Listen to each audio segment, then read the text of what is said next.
lovelies, so this is going to be one of the final few videos for the cycle of Elen of the Ways and Onanos. We're going to be talking more about Elen in this particular video. I have a beautiful floof over there who's looking at me. She's so pretty. She's too warm. I'm too warm. So if I sip water throughout this video, I apologize, but I'm sitting in an oven. I do not like it. I wish I could like fast forward right through to autumn right now. I'm like, So let's rein all that nonsense in and talk about deer medicine, or deer magic, or deer the spirit energy of under Elen of the Ways and how these things connect. So first and foremost, I'm going to read to you a little bit of the traditional meanings of deer from the shamanic journey. And deer animal as a symbol of love, unconditional love, gentleness, and kindness. Deer medicine includes gentleness in word, thought, and touch, the ability to listen, grace, and appreciation for the beauty of balance. Well, we know all about balance here at Patreon, maybe at YouTube later, who knows, we'll find out. Understanding what is necessary for survival, power of gratitude and giving, ability to sacrifice for the higher good, connection to the woodland goddesses. Hello, Elen. Elen of the Ways, anyone? And alternative paths to the goals. Alternative paths, you say? Alternative paths. In Celtic tradition, there are two aspects of deer, male and female. Who'd have thunk it? The hind. Is it hind? Hind? The female red deer is called Elen in the Celtic language, which symbolizes femininity, subtlety, and grace. The hind is believed to call to us from the fairy realm, tempting us to release the material trappings of our so-called civilization. You said a mouthful there. We're kind of losing the trappings of this civilization, whether we want to or not. Instead, go deep into the forest. We're pretending we are anyway. It's too warm to go anywhere. I don't want to burn again. To explore our own magical and spiritual nature.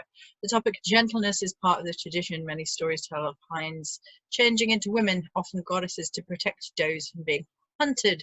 The lesson to be gleaned here is that when we explore magic and spirituality, it must be with good intention, to harm no living thing, but to enter the realm of the wild things in the spirit of love and communication. We can make arguments around that. I mean, is it ever possible not to harm a living thing? We can go with the best intentions, but we know where they lead to. So anyway, stop arguing with the thing, Joey, and get to it. Oh, okay. So I wanted to have a look at this idea, that I honor the paths that grow within me. My soul is the nexus for all that shall be. Working with the goddess Elen is to create the path of self, and working with the god Onanos is to walk that path. So those are my words, and those are some of the things we're going to be looking at a little bit more in depth. I did have notes. I've probably put the notes somewhere else, knowing me.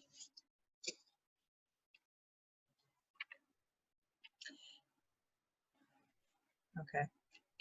So as we come to a spiritual path in all formats, we can often get very caught in the trap of thinking that the well-worn paths of other people are the safest path through the forest. Other people must know what they're doing because they've been doing this for so long.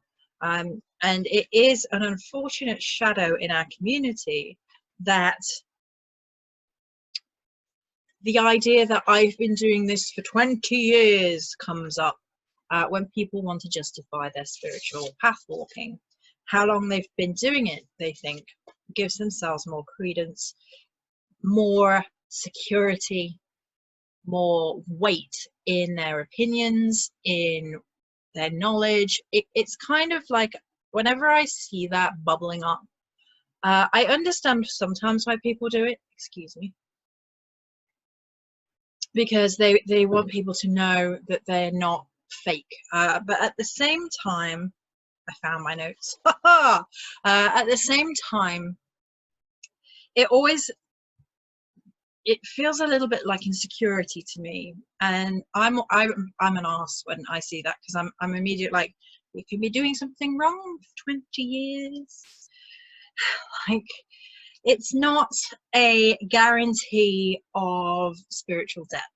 It's spiritual longevity, maybe, if it's truthful, but it's not a guarantee of spiritual depth. And so for me, it's not about how long it's not about how long it is, it's about how deep you go. Oh dear, oh dear. It's too warm, I tell you. So that's a very interesting point to me, especially when you look at the energies of Elen. So if Elen creates the path, and I have this very strong visual of how this happens, because like in the mythos, it's literally men building roads, right? It's a hammer and nail roads. But when I visualize her doing it in the spiritual realm, I see this like glowing outline of Elen, who's completely elusive, so she's only doing the glowing outline, and from that, those green tendril roots of the spiritual ecosystem, those ones that glow with bioluminescence, flow from her being out into the world, and those become the pathways of the spiritual ecosystem. It's like the creation of energetic braiding together of thought, intention, memory, and deed. All of these things come fluxing in together through her body, through her visage, and she births these pathways into being, and they kind of have a nice sparkly fairy kind of glow to them too, as they go off and create new pathways. What I think is really interesting then is how we can learn to mirror that within our own spirituality. We can become the nexus of our spiritual ecosystem journey. We can become the crossroads, the center place, the hub of activity, the nexus point of our own connection to the spiritual ecosystem. I honor the paths that grow within me, for my soul is a nexus for all that shall be. So to work with the goddess Elen is to create the path. And we're going to, I will talk about, no, I think we'll talk about that here as well. And to work with Kronos is to walk the path. And so because of her mythology and her reaching out with her magical dreams of Elen, to her king, she creates that energy, that magic, that she weaves that into being, even in the mythos. And then it is the king's job to walk the path himself, and it's not good enough until he has walked the path. He has opened the doors, he has come through the gateways, overcome life, overcome trial and tribulation, found her, that then he cements his place as king over his kingdom of Britain in that myth in particular. But he is given sovereignty, he has it placed upon him like a mantle of power from the great goddess. And it's a very key theme, as we've talked about already in some of the podcasts, of Celtic tradition, of goddess bestowing sovereignty and a goddess deciding on worth, which is serious power. Excuse me, it's so warm. So what does that mean for us when we're creating pathways in our own lifetime? Well, that means that we have all of these energies within us at any given point. Goddess and godhood are reflected within us. The spiral that we've been looking at in this cycle is very much the path which leads within ourselves into our being, into our vessel, into our nexus, into our soul, as well as the path that we create from that point out into the world. We choose at any given point, and then we manifest. That's not to say that other things can't blow up, things can't go wrong, things don't affect us. Of course they do. We're not about spiritual bypassing here in this channel, we're not having it. But we are given the feet to walk the path, the hands to change the path, the mind to envisage the path, and the emotional beings to express ourselves and experience the journey, the path that we have been put on and that we co-create with the universe. So this is very much about, again, a journey of sovereignty, because both Cernunnos and Elen talk about these energies of sovereignty of self. Cernunnos is a little bit more shamanistic in his approach and his connection to all things, and he talks about being the hunter and the hunted. So if Elen is the part of this lesson, the goddess, the part within ourselves that creates the path, then Cernunnos is the part that walks the path. Now, before I move on, I just heard Elen in my head like, whoop, and like, you might want to talk about how we do that, like about how we create the path, Joey, how we put that crown on our own heads, because we are both the dreamer and the dreamed. We are both the one on the quest and the end goal of personal sovereignty. So once we get our heads around this as a concept, because it's a little bit out there, I know. How do we put that into realistic terms? Hashtag Virgo. How do we put that into spiritual path walking? How do we engage with that? What does that look like? And of course, it's going to look slightly different depending on who you are and what your goal is. And I have put some activities up already on different layers of Patreon for helping you to create your own path. But we're going to talk a little bit here about some of the ways we can do that. One second. I've been a big fan, cheerleader of journaling for a very long time. I mean, the amount of notebooks that I have journey books which are dedicated to specific journeys, which I talked all about in that video that we've already had. And I have notebooks where I scribble everything down, and I can, you know, everything down. And so I really think that journaling is a really great beginning of manifestation when it comes to creating the path, because the nexus is you.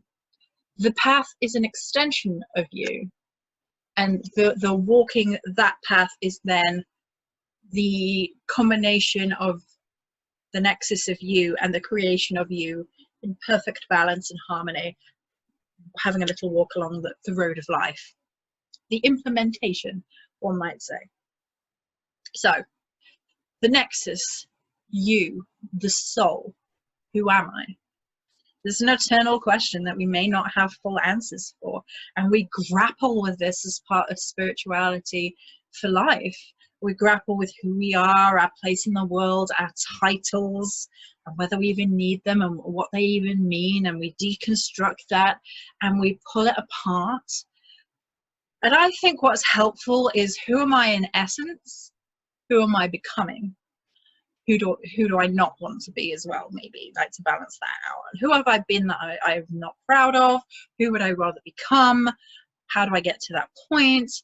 What are some of the things that I want for myself and from those that I love for the rest of our lives? So, like, where are we going?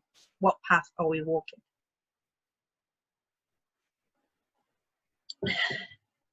What are your key motivations? What feels good? What excites you? What turns your switch on and you're like, I want to do that. I want more of that. And people do talk about spirituality and witchcraft in very interesting terms. Sometimes it's very like, I just want to be the best I can be, and I want to be this glowing light. I'm just like, okay, but what do you want though? And there's nothing wrong with wanting earthly, physical concerns in this lifetime. Witchcraft is not well, witchcraft is the art technically, but the pagan spirituality around witchcraft is not supposed to be the guilt trip that some of the dogmatic religions are. And that is why you have spells for money, for wealth, for better circumstances, for opening the gates to finding people that you connect with. And that's why there are ethical discussions around these things, because ultimately the power of all those things is in your hands, is in your nexus, is in your head to decide for yourself.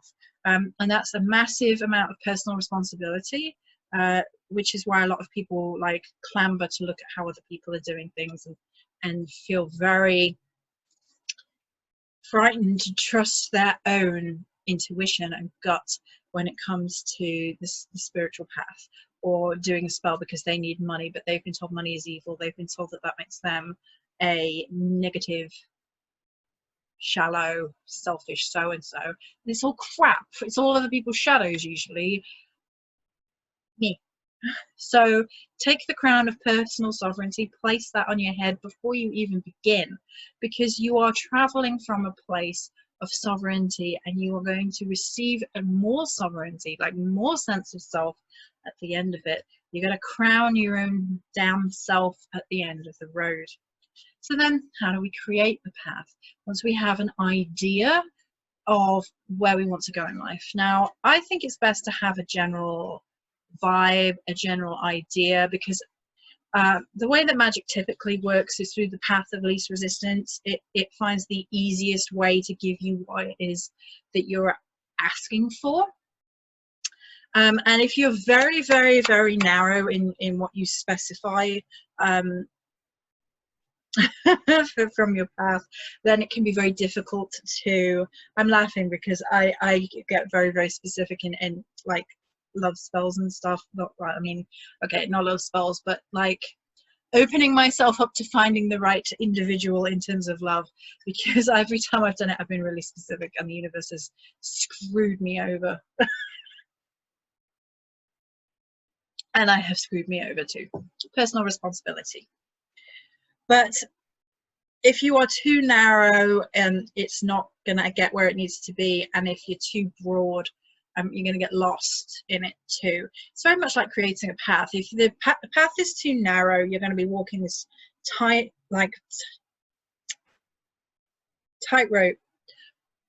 wire, trying to balance the whole time, at risk of falling off, not enough space to breathe. You're going to be very like stressed and very like tense the whole time, because you've given yourself this tiny narrow path which you think is successful. And if you divert from that at all, you're going to feel like it's not working. You're going to get like in your own head about it. You might get shadowy about it, and so on and so forth. But if it's too broad, you don't know where you're going. You're getting lost. You can't figure out the direction. So you have to have a nice middle ground of creation, of road opening, of I would like comfortable amounts of money, I would like to work in this area, I would like these kind of things, but like, and that kind of manifestation within the creation of the path.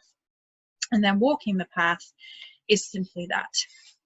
We have so many people who bicker and moan that magic isn't working, and then they have put nothing in. They haven't invested in the physical, mundane, quote unquote, world as well as the spiritual world.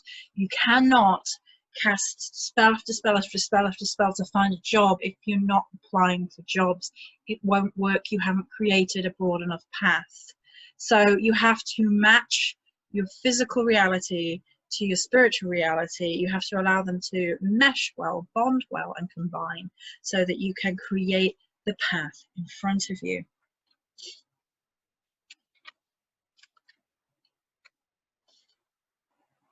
If you are the nexus, if you are the beginning point, if you are the sovereignty, if you are the goal and the destination, then everything flows and is flowing in to you. So everything is pulling you along the path, and everything is pulling the path into you at the same time.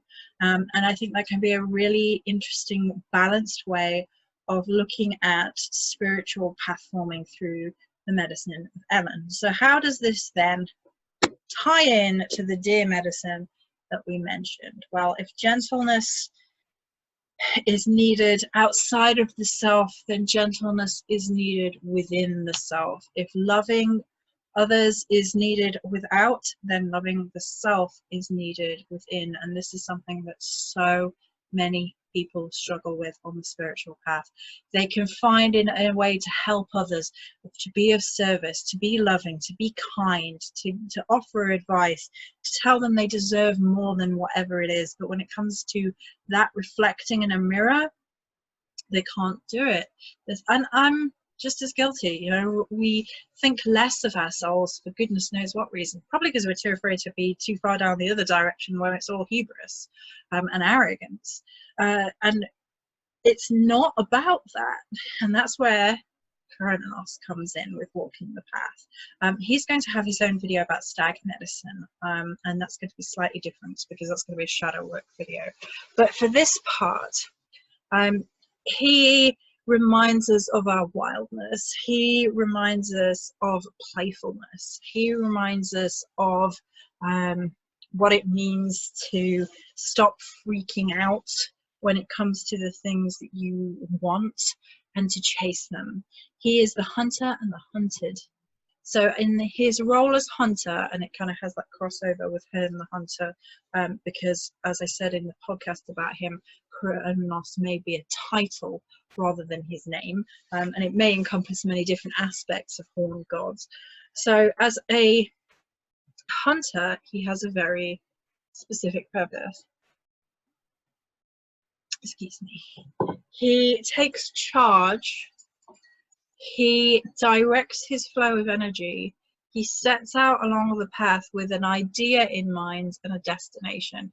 And he is the energy of will made manifest. He is the energy within us all, which brings up the need to act, to dare, to be bold, to find courage and step outside of our comfort zone, to rush along the path, but also play with outside of the borders before coming back to it, to experiment, to connect deeply to a sense of wildness within the spiritual ecosystem, to recognize the energy in all living things, in plants, in animals, in other human beings, and our connection to them in the spiritual ecosystem. He reminds us of how that energy flows both ways and how we can connect to others and the environment around us, and how we are not as disconnected as we think we are, and we're not as disconnected as humans have made themselves out to be, or the whole human race has also sort of gone so far off path that they live in square little boxes and keep themselves away from nature except for when they visit it. And he's not about that. He's about nature is with you at all times. It's your veins basically flow green as far as he's concerned on a spiritual level, because it all flows into you at all points and you flow into it. There is no separation. He talks about wildness in so many terms. Some of it's going to be in the stag video, obviously, for his energy specifically. But when it comes to path working, he is very much of the mind that you will regret not knowing far more than you will regret stepping out into the world, stepping out onto this path.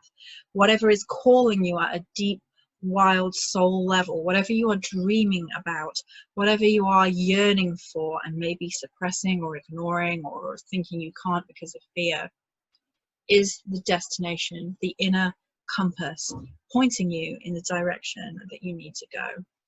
And so he is the one dragging you along the path, like, come on, let's go. And also he is the quarry, he is the hunted, he is the goal of the hunt. So he embodies the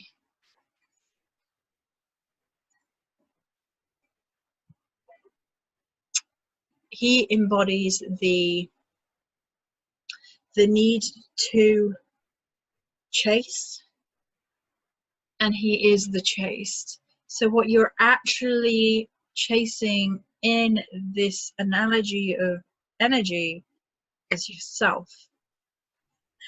And when you have caught yourself, you'll know that you are the prize worth having. It's a very interesting dance. It's going to come into his shadow work of sexuality and fertility too. But it's a very interesting analogy from him that was channeled through him, that if you could just see how much of a prize you are and could be, then you would chase yourself all day long. So that's it for this video on pathworking for Elen of the Ways. I hope you guys enjoyed it. I hope it made sense. Any questions down below? Many blessings. And I will talk to you very soon.